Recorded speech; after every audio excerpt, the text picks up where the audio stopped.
வணக்கம். நம்ம இன்றைக்கி 2025ஆம் வருடம் மகர ராசிக்கு என்ன வகையான பலன்கள் ஏற்படும் அப்படிங்கிறத பற்றி தான் பார்க்க போகிறோம். இந்த வீடியோவோட கடைசியில் மகர ராசிக்காரர்களுக்கான சனி பகவானுக்கான சில சிறப்பு பரிகாரங்களையும் உங்களுக்கு தனவரவை அதிகரிக்கக்கூடிய சில பரிகாரங்களையும் நான் சொல்லியிருக்கேன். கண்டிப்பாக வீடியோவை கடைசி வரைக்கும் பாருங்கள். அப்படின்னா தான் நான் சொல்லக்கூடிய விஷயங்கள் எல்லாமே முழுமையாக அவங்கள அடையும். இந்த பலன்களை பார்க்குறதுக்கு முன்னாடி நம்ம சேனலை சப்ஸ்கிரைப் பண்ணுங்கள். அப்படி பக்கத்தில் இருக்க பெல் பட்டனையும் கிளிக் பண்ணுங்கள். சேனலில் நேமையும் நீங்கள் பார்த்து வச்சுக்கோங்க. அப்படின்னா தான் நான் அடுத்த வீடியோக்குள்ளே நீங்கள் தேடையிலையோ நான் அடுத்து போடக்கூடிய வீடியோக்குள்ளே எழுதி உங்களை அடையும். வாங்க நம்ம இப்போ பலன்கள் என்ன அப்படிங்கிறத பார்க்கலாம். மகர ராசி பொதுவாகவே ஒரு ராசி பலனை பார்க்கல நான் உங்களுக்கு முதல்ல வலியுறுத்தக்கூடிய விஷயம் ராசிநாதன் எப்படி இருக்கான் அப்படிங்கிறத பார்க்கணும் அப்படின்னு நான் சொல்லியிருக்கேன். இந்த மகர ராசிக்கு ராசிநாதனான சனி பகவான் 2ஆம் இடத்துலேருந்து 3ஆம் இடத்திற்கு போகிறாரு. அது மிகுந்த நன்மையை செய்யக்கூடிய அமைப்பு. 7.5 சனி முடியுது. இதுதான் முதல் பாசிட்டிவ் விஷயங்க மகர ராசிக்கு.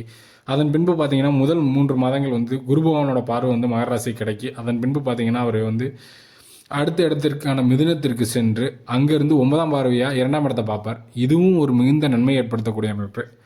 6ஆம் இடத்துக்குள்ள வரக்கூடிய குரு பகவானால் ஏதாச்சும் கெடுபலங்கள் ஏற்படுமான்னு கேட்டிங்கன்னா கண்டிப்பாக இல்லை.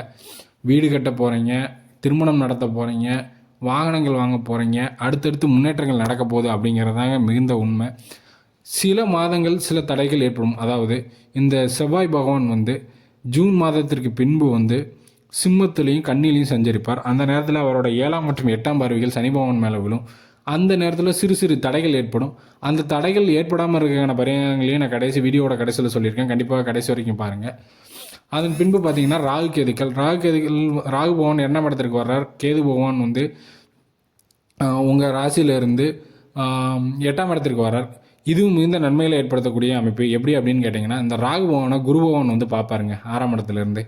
இதனால் பண வரவு ஏற்படும். தனஸ்தானத்தில் ராகு பகவான் குரு பார்வை பெறுறதுனால தொழிலையோ வேலையிலையோ மிகப்பெரிய மாற்றங்கள் ஏற்பட்டு பணவரவு வரும். அப்படிங்கிறது எந்தவித மாற்றமும் கிடையாது. தைரியமாக நீங்கள் ஒரு தொழில் தொடங்கலாம். என்ன வேணாலும் நீங்கள் ஒரு ரிஸ்க் எடுத்து பண்ணக்கூடிய காரியங்களை பண்ணலாம். ஆனால் இந்த நான் சொன்ன ஜூலை, ஆகஸ்ட், செப்டம்பர் இது போன்ற மாதங்களில் செவ்வாயோட பயிற்சி சனியை நேருக்கு நேராக பார்க்குறது ஒரு சில இடைஞ்சல்களை ஏற்படுத்தும். அதை எப்படி சமாளிக்கணும் அப்படின்னு கேட்டிங்கன்னா, நீங்கள் பைரவர் வழிபாடு மேற்கொள்ளுங்கள். அதாவது சிவன் சந்நிதிக்கு போகிறவங்க அஷ்டமி அன்னைக்கு பைரவரை வழிபட்டு வரலாம். இதனால சனியால் ஏற்படக்கூடிய தொல்லைகள் அகலும்.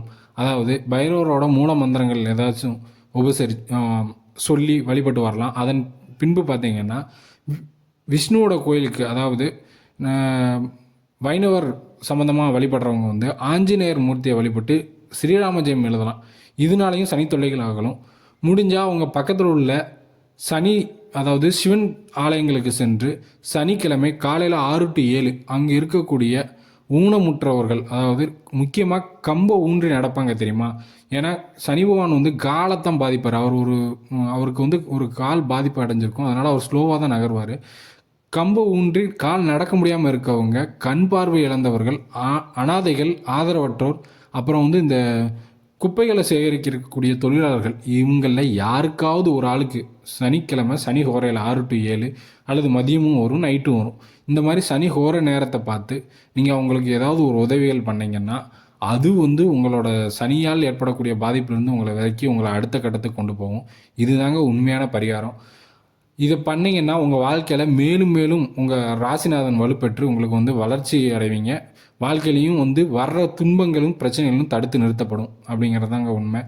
மற்றபடி பார்த்தீங்கன்னா குரு பகவானோட பயிற்சியும் உங்களுக்கு சாதகமாக இருக்குது, ராகு கேதுக்கள் சாதகமாக இருக்குது, சனி பகவானும் சாதகமாக இருக்கிறதுனால நீங்கள் நினச்சது எல்லாமே நிறைவேறி நன்மைகள் ஏற்படக்கூடிய வருடமாகவே இந்த 2025ஆம் வருடம் இருக்கும். இதற்கு பின்பு வரக்கூடிய குரு பயிற்சியும் குரு உச்சமாகி 7ஆம் பார்வையாக உங்கள் ராசியை பார்க்கறதுனால மிகுந்த நன்மைகளே ஏற்படும் அப்படின்னு சொல்லி மன நிறைவோடு இந்த மகர ராசிக்கான ராசி பலன்களை முடிக்கிறேன். இதே மாதிரி நம்ம அடுத்த வீடியோவில் சந்திக்கலாம். நன்றி.